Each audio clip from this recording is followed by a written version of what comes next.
kabar semuanya? Sehat-sehat? Baik-baik? Oke ya. Di bulan Juni ini kita membahas tentang little sins. Dan mungkin topik yang gak terlalu nyaman orang suka dengar kalau ada dosa yang disebut. Tapi kita perlu belajar karena emang ini hal-hal yang kita sering anggap kecil. Tapi sebenarnya berdampak besar dan akan berbahaya. Merusakkan hubungan dan juga mengganggu hubungan kita dengan Tuhan terutama. Nah ya kita sudah bahas tentang white lies, tentang berdusta, bohong putih itu.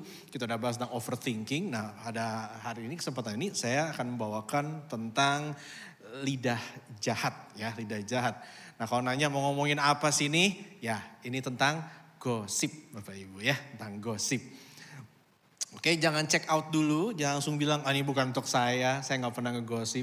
Cocoknya buat istri saya, cocoknya buat teman saya, cocoknya buat siapa. Dengar dulu karena bisa jadi ada hal yang kita gak sadari, kita pikir ini budaya bagian dari hidup kita sehari-hari.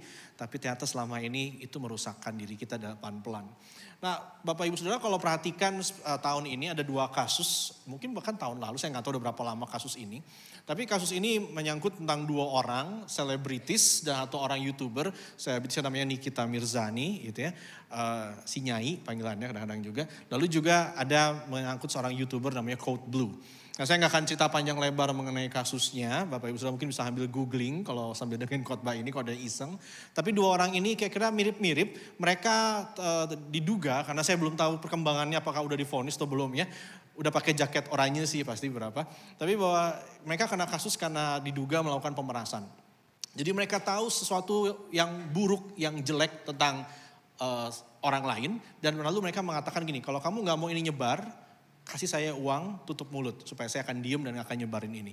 Kenapa? Karena kalau sampai orang tahu bisnisnya bisa bubar, finansialnya bisa kena, reputasinya bisa hancur semuanya itu. Dan dua-duanya akhirnya terjerat masalah kasus pemerasan. Salah satu orang YouTuber yang saya nonton mengulas kasus ini dia bilang ini namanya bisnis aib. Ya, bisnis aib. Bukan, jadi gini, saya gak nyebarin tapi kamu mesti bayar uang untuk mulut ke saya. Code Blue ini bahkan tanda kutip memeras korbannya dengan mengatakan kalau kamu gak mau ini nyebar, gini deh, kasih saya uang, saya kasih pelatihan buat kamu supaya kamu tuh bisnisnya lebih bagus daripada sekarang ini gitu. Jadi ya begitu keadaannya. Nah kondisi ini merugikan orang. Dan kalau kita mundur ke berabad-abad yang lalu di masyarakat Yahudi, bahkan di zamannya Alkitab, di zaman Tuhan Yesus dan sebagainya, itu ada sebuah sebutan untuk perilaku yang disebutnya namanya lidah jahat atau lashon hara. Ya, lashon itu lidah, hara itu jahat atau kejahatan. Itu apa? Itu mencakup segala ucapan dan dalamnya itu termasuk yang cukup sering dipakai adalah gossip and slander atau gosip dan fitnah yang dapat merugikan atau menyakiti orang lain secara emosional, reputasi atau finansial. Gitu ya. Itu bisa menghancurkan reputasi orang, itu bisa menjatuhkan bisnis orang yang digulung tikar karena itu. Mungkin sudah pernah dengar ada orang-orang yang direview buruk oleh beberapa orang vlogger atau reviewer makanan contohnya. Dan akibatnya dia bisnisnya langsung sepi. Gara-gara itu. Karena orang-orang percaya sama omongan si vlogger ini atau si YouTuber ini. Lalu mereka bilang oke kita gak mau lagi beli makanan di situ. Dan efeknya panjang ya. Dia harus mem-PHK banyak orang. Gara-gara satu review, 1 bintang 1.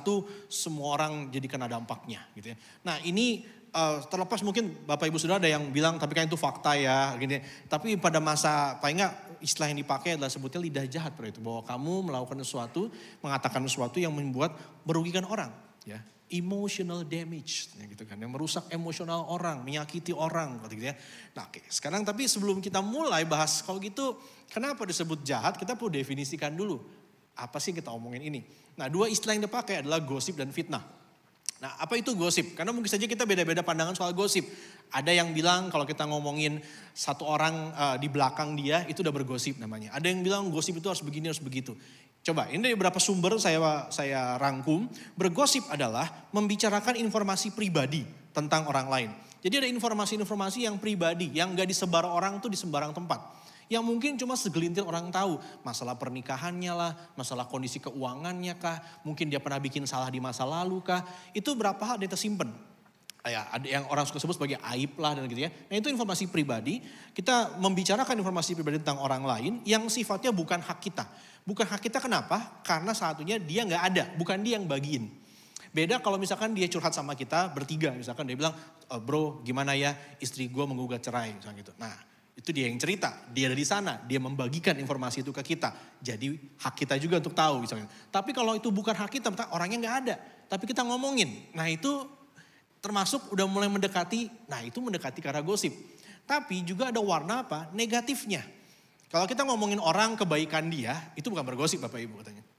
Gitu ya, kebaikan orang misalkan gitu. Nah ini contohnya misalkan, misalkan saya kenal sama Jimmy. Jimmy itu Luhutnya CLCC Bapak Ibu.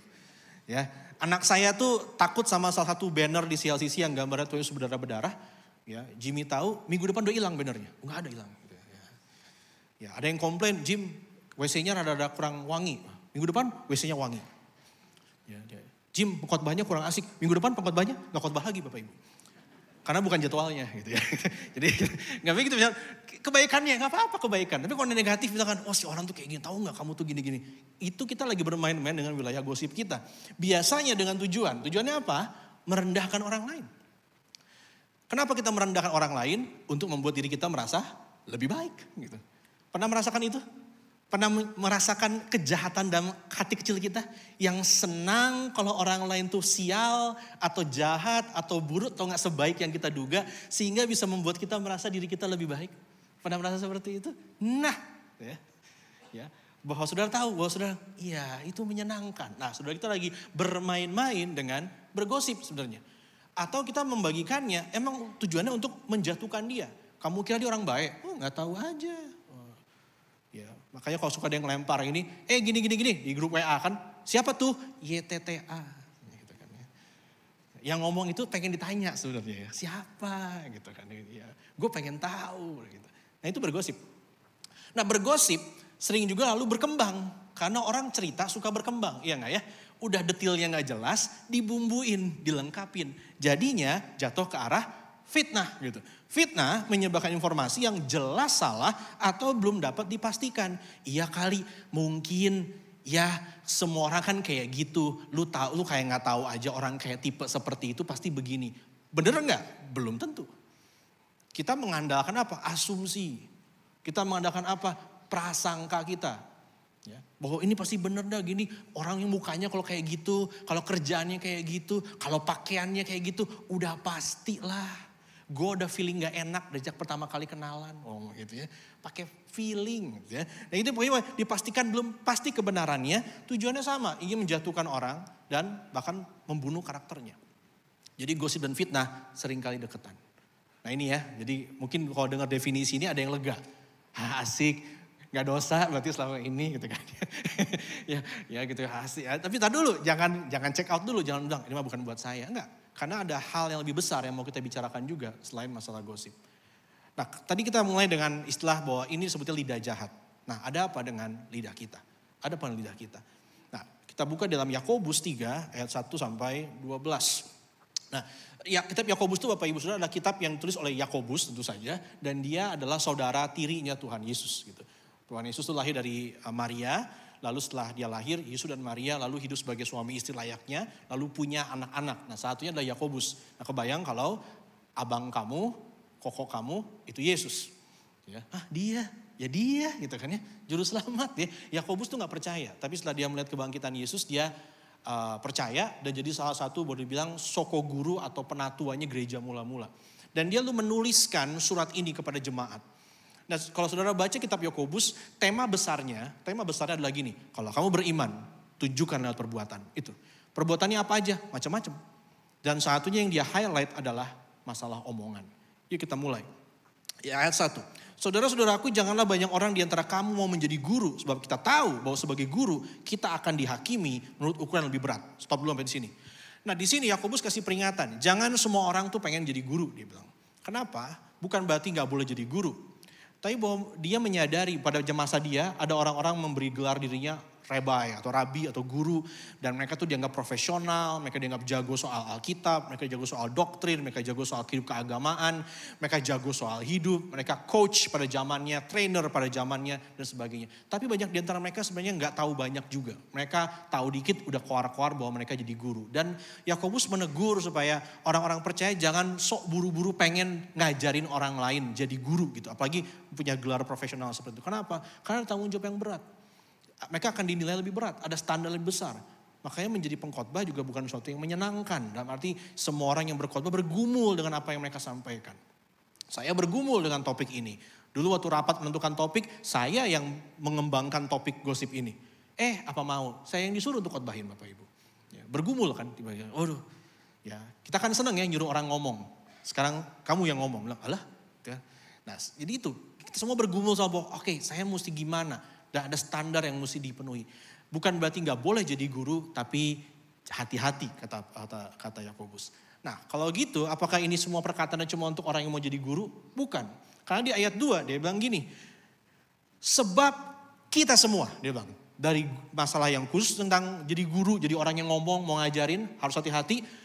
Kita semua dia bilang, ada prinsip kita semua bersalah dalam banyak hal. Barang siapa tidak bersalah dalam perkataannya, ia adalah orang sempurna yang dapat mengendalikan seluruh tubuhnya. Orang yang bisa kendaliin omongan, lidahnya itu orang sempurna katanya. Seluruh tubuhnya bisa dikendalikan. Itu buat apain lidah ini, sehingga dia begitu punya kekuatan, kuasa seperti itu. Lalu dia kasih sebuah perumpamaan. Jadi Yakobus juga katanya dibilang sebagai kitab seperti Amsalnya Perjanjian Baru. Kalau saudara tahu kitab Perjanjian Lama itu ada Amsal. Penuh nasihat-nasihat. Nah Yakobus seperti penulis Amsal. Banyak nasihatnya dia isi itu ya, di kitab dia. Dan dia bilang gini, kita mengenakan kekang pada mulut kuda sehingga ia menuruti kehendak kita. Dengan jalan demikian kita dapat juga mengendalikan seluruh tubuhnya. Kekang kuda bisa kendalikan seluruh tubuh.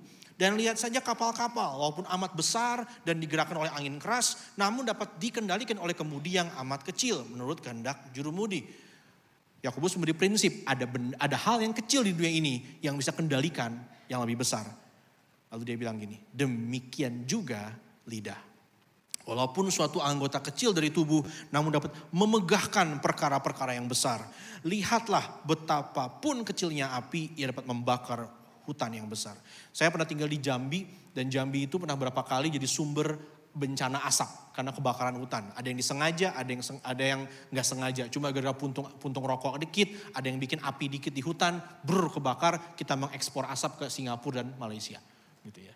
Kejadian bahkan ada sampai ke Pulau Jawa gitu. Kecil bisa nyebar begitu besar. Sama seperti gosip, sama seperti fitnah, omongan-omongan gak enak. Bapak Ibu pernah gak kesel sama orang cuma gara-gara dengar berita yang gak enak tentang dia?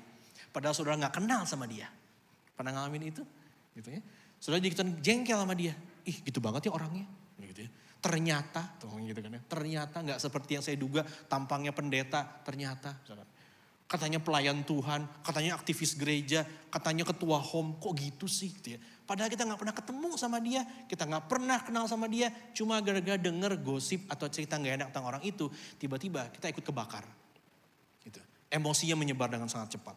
Ayat 6, lidah pun adalah api. Gitu ya. Setelah pakai perumpamaan kekang, kemudian api, lidah pun adalah api. Ia merupakan suatu dunia kejahatan dan mengambil tempat di antara anggota-anggota tubuh kita sebagai sesuatu yang dapat menodai seluruh tubuh dan menyalakan roda kehidupan. Menyalakan roda kehidupan artinya membakar, setting up on fire kehidupan kita. Bukan berarti bagus, ini berarti buruk. Itu bisa menghancurkan seluruh hidup kita. Sedang ia sendiri dinyalakan oleh api neraka. Deskripsi yang sangat menyeramkan tentang apa yang ada di antara dua rahang saudara itu. Lalu dia ayat 7. Semua jenis binatang liar, burung-burung, binatang menjalar, binatang buas dapat dijinakan dan telah dijinakan oleh sifat manusia. Tetapi tidak seorang pun yang berkuasa menjinakan lidah. Ia adalah sesuatu yang buas, tak terkuasai, penuh racun yang mematikan. Binatang ada yang buas, ada yang gak bisa dikendalikan, ada yang beracun. Sama lidahmu kayak gitu. Deskripsinya jelas, menyeramkan tentang apa dampaknya dari lidah kita. Kemudian dia menarik seperti ini. Dengan lidah, ini konsep, dia mengatakan ada yang gak konsisten di sini. Dengan lidah kita memuji Tuhan Bapa kita, dan dengan lidah kita mengutuk manusia yang diciptakan menurut rupa Allah. Dari mulut yang satu keluar berkat dan kutuk. Hal ini saudara-saudaraku tidak boleh demikian terjadi. Saya akan ilustrasikan. Nah, tadi saya minta yang terhormat Bapak Christian untuk bikin gambar Bapak Ibu. Nah, saya akan kasih lihat gambar dia kepada kepada Bapak Ibu Saudara. Baiklah, ini ya. Oh, telu. Satu lagi bro, tulis namanya. Ya, biar sah. Tapi tolong jangan difoto Bapak Ibu. Ya, jangan difoto. Oke, tulis namanya. Tadi ibadah pertama Oscar, SO kita gitu ya. Tapi supaya dia gak trauma, saya minta ya, Bapak penatua, Bapak pemimpin kita. Oke, udah. Sip, oke. Sekarang Bapak Ibu, saya minta dia untuk gambar orang. Saya akan tunjuk ke Bapak Ibu. Ini gambar orang milik Christian Chandra. Oke, saudara siap? Ini gambarnya. Oke, sudah lihat ini? Kalau saudara menyadari ini merujuk ke seseorang mungkin. Gitu kan ya. Gitu ya. Ada kemiripan mungkin gitu ya. Nah sekarang coba, kalau saya dikasih lihat gambar ini. Lalu saya bilang gini, lalu saya begitu lihat saya bilang gini. Haha. Anjing ini saya bilang. Lalu Christian bilang, kok itu gambar kokok loh. Enggak, ini gambar anjing saya bilang.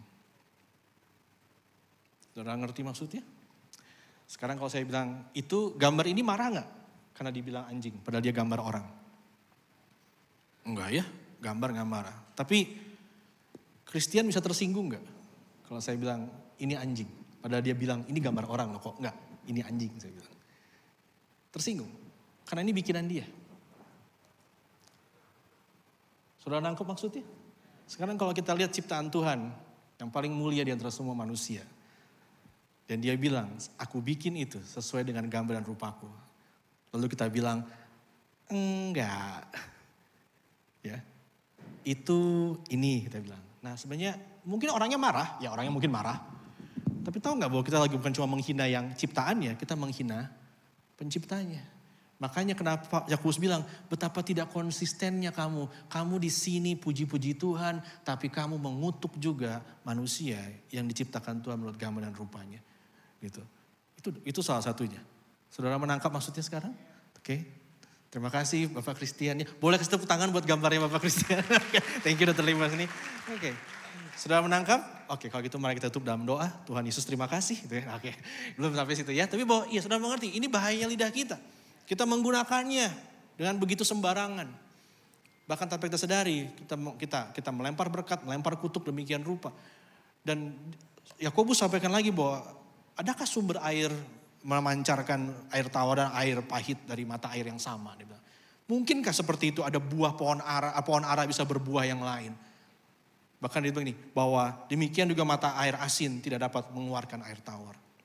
Dia bilang bahwa tidak bisa kayak gitu. Makanya dia bilang, kalau kamu punya iman, kalau ngaku kamu punya iman, kamu percaya Yesus, tunjukkanlah perbuatan kamu. Satu lewat perkataan kamu. Nah kenapa lidah kita seperti itu? Akar dari lidah yang jahat, itu adalah kejahatan di dalam hati. Nah, ini udah dibahas sama Christian juga di minggu pertama soal what lies 2 minggu yang lalu. Tapi ini kembali. Yang ngomong siapa? Dari mana datangnya? Dari saudaranya Yakobus. Masih ingat tadi kita ngomongin tentang abangnya, namanya Yesus itu ya. Dia ngomong juga dalam Matius, dia bilang gini. Matius 12 ayat 34-37 tadi yang saudara baca juga. Di ayat 34-nya. Hai kamu keturunan ular beludak. Bagaimanakah kamu dapat mengucapkan hal-hal yang baik, sedangkan kamu sendiri jahat? Karena yang diucapkan mulut meluap dari hati. Orang yang baik mengeluarkan hal-hal yang baik dari perbendaharaan yang baik. Dan orang yang jahat mengeluarkan hal-hal yang jahat dari perbendaharaannya yang jahat. Ya. Bahwa bilang, kenapa kamu ngomong kayak gitu? Karena kamu punya hati yang jahat. Itu sumbernya. Lalu ayat 36 yang tadi Bapak sudah baca. Tetapi aku berkata kepadamu, setiap kata sia-sia yang diucapkan orang harus dipertanggungjawabkannya pada hari penghakiman. Karena menurut ucapanmu engkau akan dibenarkan, dan menurut ucapanmu pula engkau akan dihukum. Kata-kata sia-sia. Ya, terus suka ngomong macam-macam. Ya, satunya yang saya tahu, misalkan orang Bandung suka ngomongin ASG. Ya, cuma orang Bandung yang tahu ASG itu apa. Ya, kalau saudara bingung, silahkan tanya sama teman saudara yang orang Bandung. ASG itu naon gitu. Nah itu.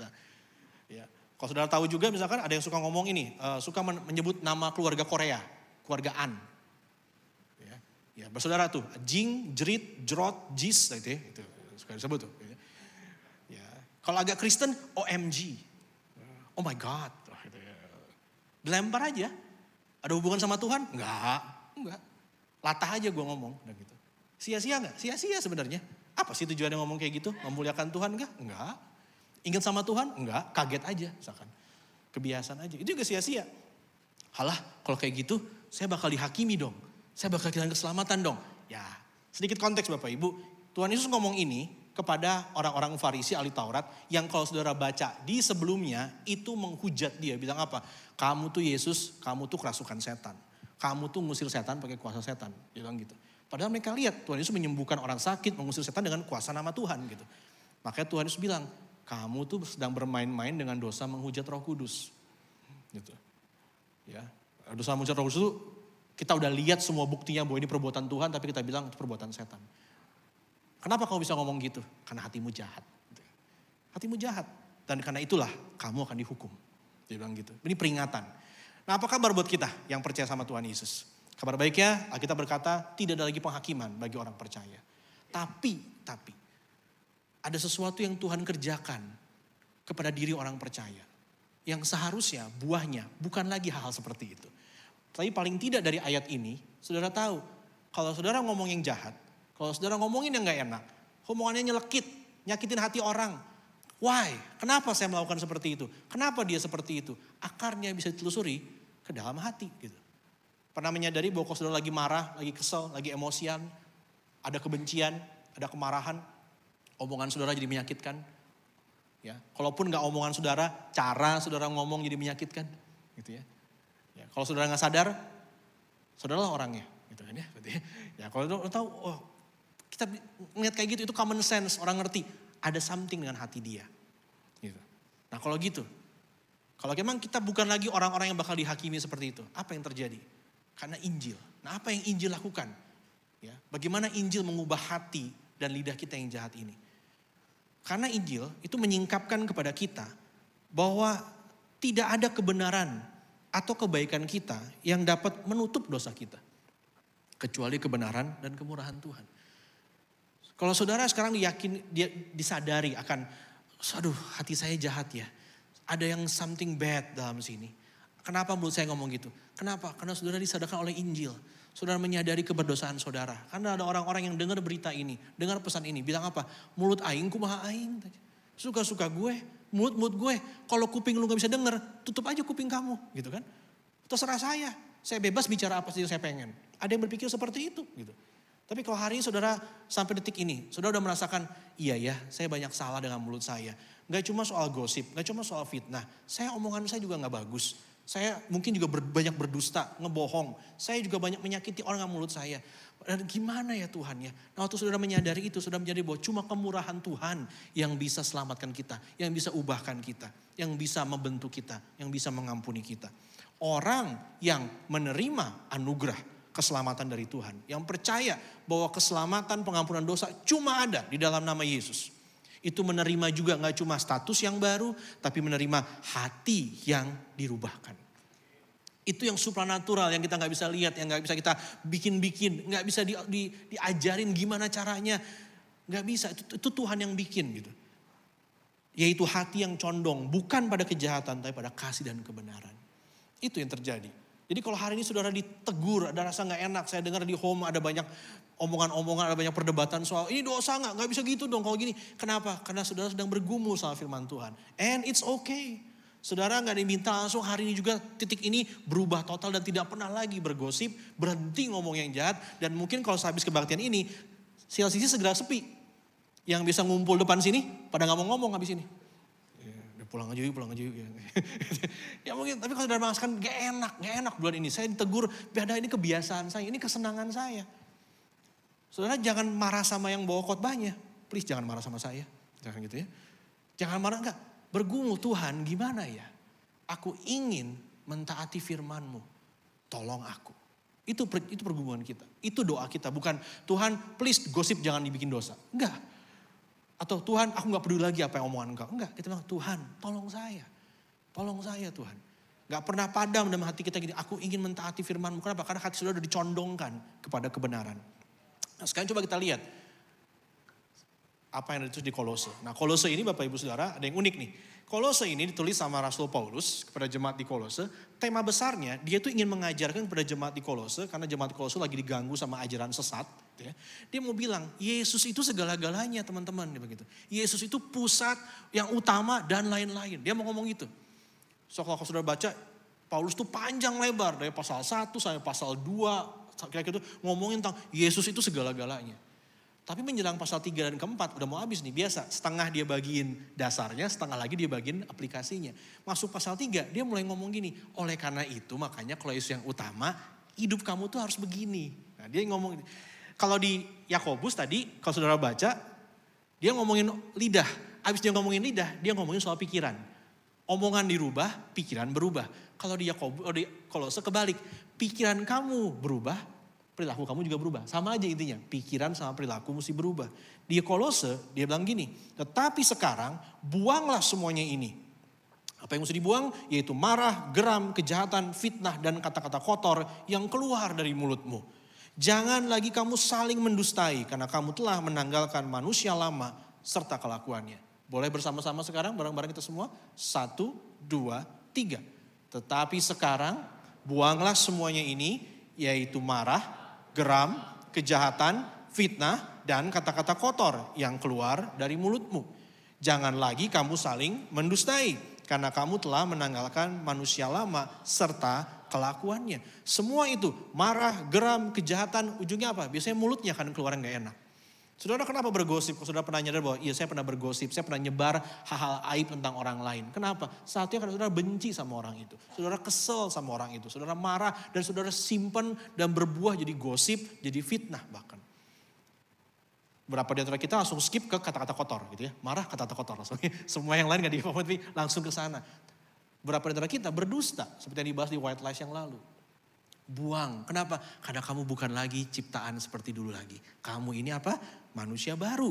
Dan telah mengenakan manusia baru yang terus menerus diperbaharui. Berarti ada prosesnya. Kita akan gagal dengan omongan kita. Kita akan bikin salah lagi. Iya tentu saja. Saudara gak jadi langsung sempurna dalam satu hari. Tapi apa? Saudara terus diperbaharui. Ada proses yang Tuhan kerjakan dan ada proses yang Tuhan juga sertai. Jadi jangan takut untuk memulai. Jangan takut untuk bergumul dan mencobanya. Dan jangan takut untuk bertobat gitu ya. Untuk memperoleh pengetahuan yang benar menurut gambar haliknya. Kita semakin disempurnakan seperti Yesus. Dalam hal ini tidak lagi orang Yunani atau orang Yahudi, orang bersunat atau orang tak bersunat, orang barbar atau orang skit, budak atau orang merdeka. Tapi Kristus adalah semua dan di dalam segala sesuatu. Siapa yang mesti berubah? Siapa yang bakal diubah sama Tuhan? Siapapun. Oh ini dosanya perempuan Pak. Enggak. Laki-laki juga.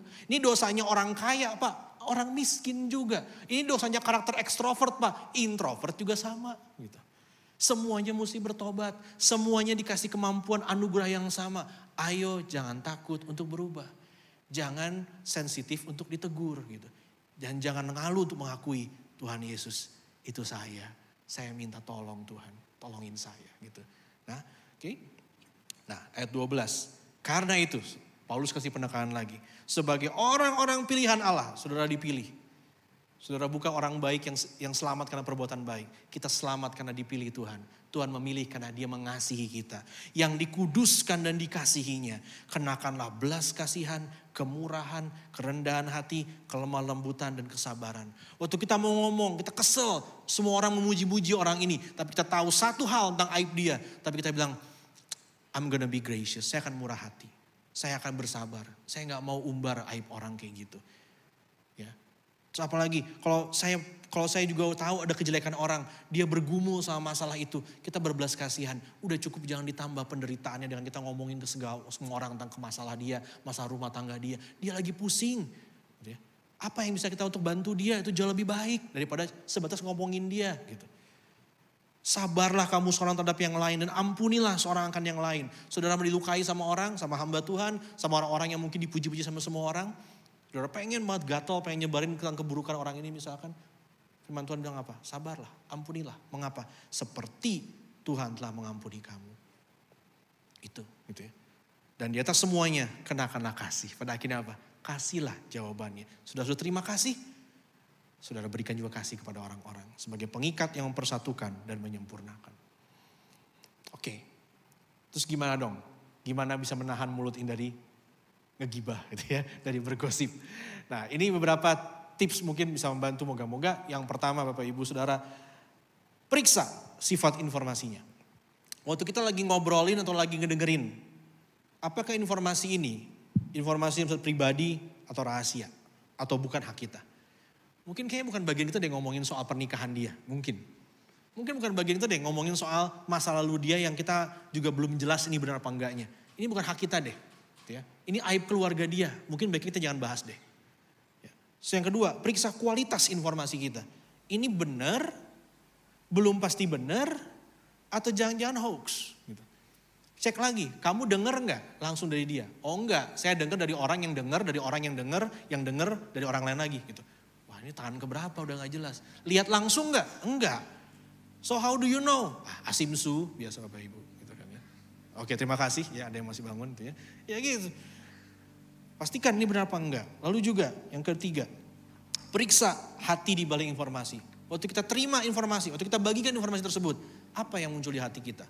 Marah, benci, atau kesombongan mungkin. Ya.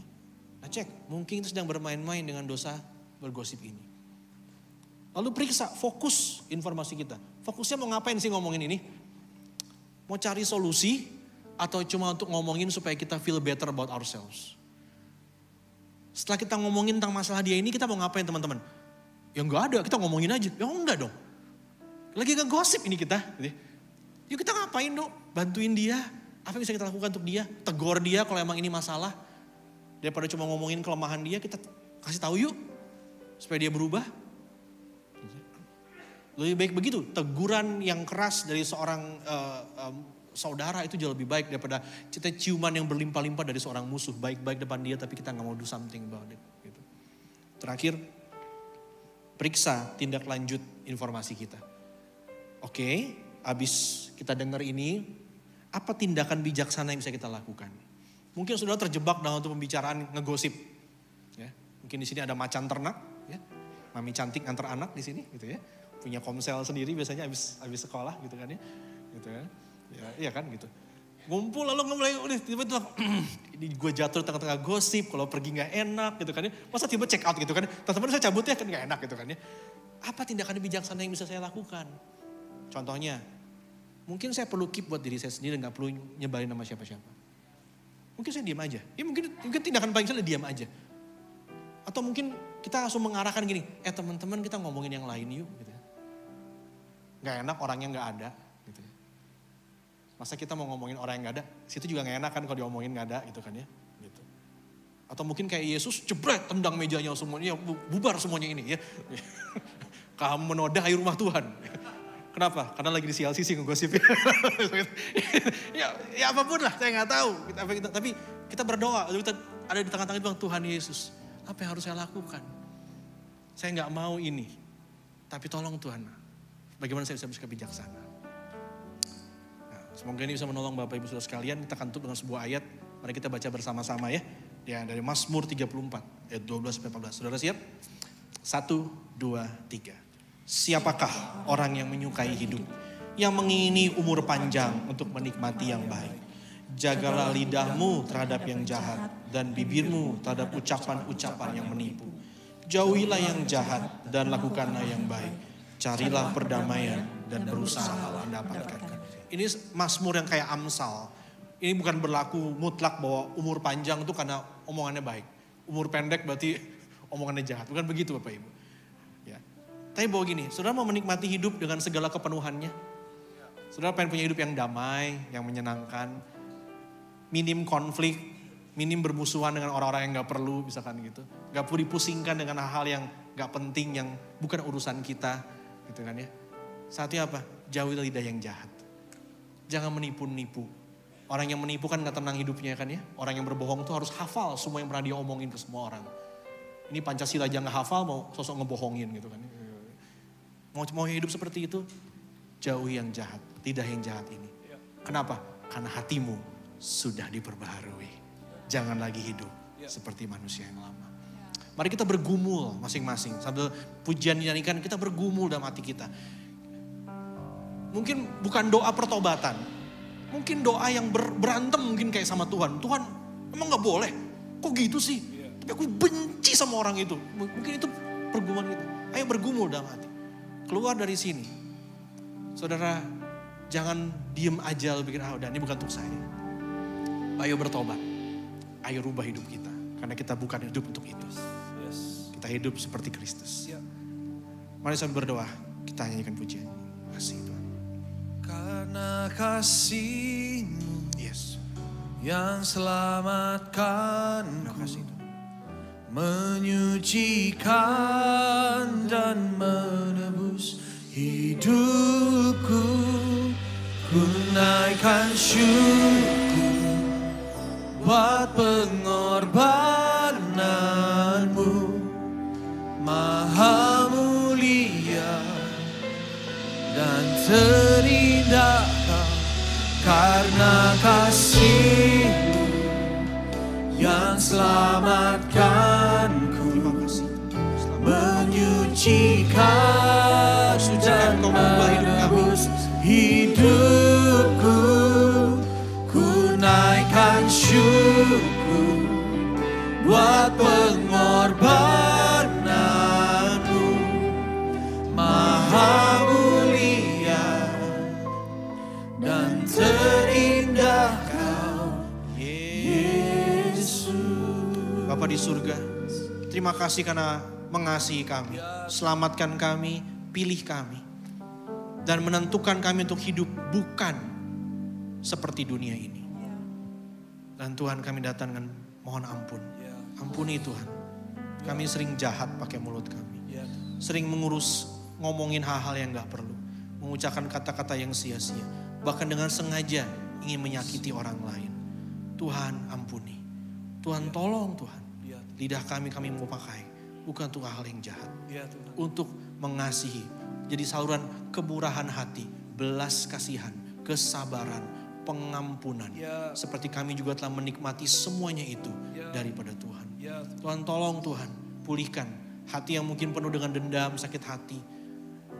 Makanya keluar hal-hal yang jahat. Tuhan tolong pulihkan, sembuhkan. Pertobatan terjadi, perubahan terjadi. Amin. Pergumulan kami dengan firman Tuhan tolong. Supaya hati kami tidak pernah padam untuk mau mentaati firman Tuhan. Terima kasih Tuhan, campur tangan. Kami gak sanggup Tuhan, kami gak sanggup. Roh Kudus, tolong kami Tuhan. Tuntun kami untuk bisa mengambil keputusan yang tepat. Untuk mau taat dan mengasihi Tuhan. Mengasihi juga orang-orang lewat lidah kami. Terima kasih Bapak, terima kasih.